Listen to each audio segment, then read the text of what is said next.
Have you ever wondered why, no matter where you are in the world, from Tokyo to Berlin, prices for major things like oil are quoted in US dollars? Why do central banks from China to Brazil hold trillions of dollars in their reserves? It's something we take for granted. But the dollar's reign as the world's reserve currency wasn't an accident. It's a story of war, debt, secret deals, and brilliant strategy. It's what a French finance minister once called America's exorbitant privilege. And today, we're going to unravel exactly how the dollar conquered the world. Let's rewind to the end of World War II. Much of Europe and Asia lay in ruins. But America was different. Its industrial base was untouched, and it held about 2/3 of the world's gold. This gave the U.S. incredible leverage. In 1944, delegates from 44 allied nations gathered at a hotel in Bretton Woods, New Hampshire. Their goal was to create a new global economic order to prevent the kind of chaos that led to the Great Depression and the war. The system they created was ingenious. It was called the Bretton Woods system. Here is how it worked. The US dollar was pegged to gold at a fixed rate of $35 per ounce. Then, all other major currencies were pegged to the US dollar. In essence, the dollar became the new gold standard, the bedrock of the global financial system.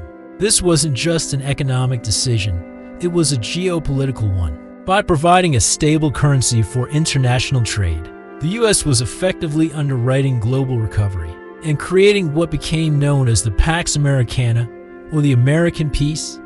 Nations could rebuild, trade with confidence, and all of it would be lubricated by the mighty US dollar. For about 2 decades, the system worked beautifully.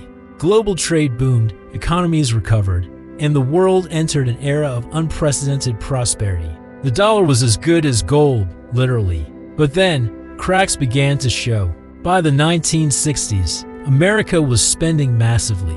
The Vietnam War was costing a fortune, and President Lyndon Johnson's Great Society social programs were expanding government spending at home. The US was printing more dollars than it had gold to back them up. Other countries started to get nervous. They saw the US running huge deficits and worried about the dollar's true value. One leader, in particular, decided to challenge the system directly, French President Charles de Gaulle. He was deeply skeptical of America as growing influence and saw the dollar's dominance as a threat to French sovereignty. He famously called out the exorbitant privilege the US enjoyed, being able to buy whatever it wanted from the world simply by printing more of its own currency. So, de Gaulle decided to call America's bluff. He started sending French naval ships to New York, loading them up with US dollars, and demanding gold in exchange, as was his right under the Bretton Woods Agreement. Other countries, like Germany, followed suit. A slow-motion bank run on the US gold reserves at Fort Knox had begun. The American gold stockpile, which stood at over 20,000 tons after the war, was rapidly dwindling. The system was on the verge of collapse. The pressure became unbearable. By the summer of 1971, President Richard Nixon faced a crisis. The US was bleeding gold, inflation was rising, and the world was losing faith in the dollar.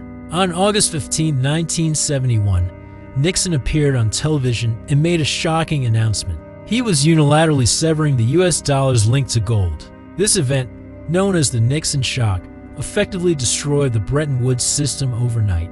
No longer could foreign governments exchange their dollars for American gold. For a moment, it seemed like the dollar's reign was over. The world entered a period of intense financial instability. Currencies floated freely against each other for the first time in decades, leading to volatility and uncertainty. Without the gold anchor, what was stopping the world from abandoning the dollar entirely? What was backing it now? The answer was, technically, nothing. Just the full faith and credit of the United States. But the Nixon administration had another plan, a masterstroke that would secure the dollar's dominance for the next 50 years. The plan involved oil. In the early 1970s, the world was reeling from an oil crisis. The Organization of the Petroleum Exporting Countries, or OPEC, had imposed an embargo, causing oil prices to skyrocket. The Nixon administration saw an opportunity.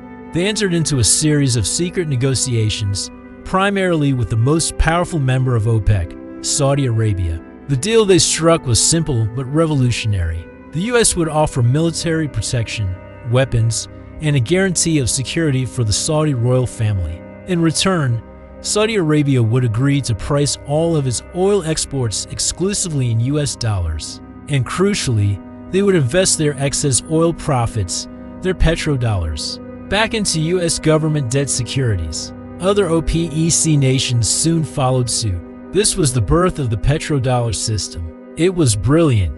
It meant that any country that wanted to buy oil, which was every country, first had to buy US dollars. This created a massive, constant, artificial global demand for American currency.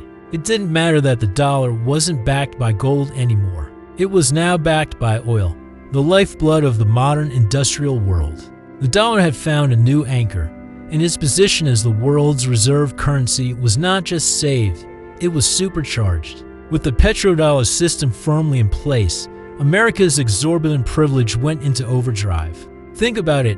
The US could run massive trade deficits, buying more goods and services from the world than it sold, and pay for it all by simply printing money that the rest of the world needed to buy oil. This global demand for dollars keeps their value high, making imports cheaper for American consumers. It also means the US government can borrow money at much lower interest rates, since there's a captive market of foreign nations needing to park their dollar reserves somewhere safe, like US Treasury bonds. This has allowed the US to finance its huge national debt and massive military spending for decades. But today, we're witnessing what some are calling the Great Unraveling. The world is changing.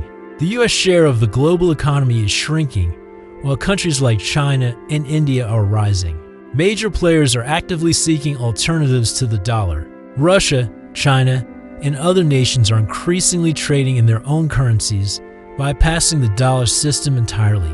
Sanctions imposed by the US have pushed countries to find ways to de-dollarize to protect themselves from American financial power. Central banks are diversifying their reserves, buying more gold and other currencies like the euro and the yuan. The rise of digital currencies also presents a new, unpredictable challenge. Will the petrodollar system that has defined the global economy for 50 years survive?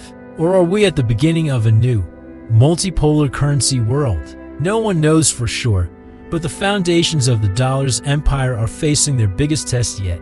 The story of money is always changing, and the next chapter is being written right now. What do you think will happen next? Let me know your thoughts in the comments below. Thanks for watching. If you found this journey through economic history interesting, be sure to hit that like button and subscribe for more deep dives into the forces that shape our world. See you in the next one.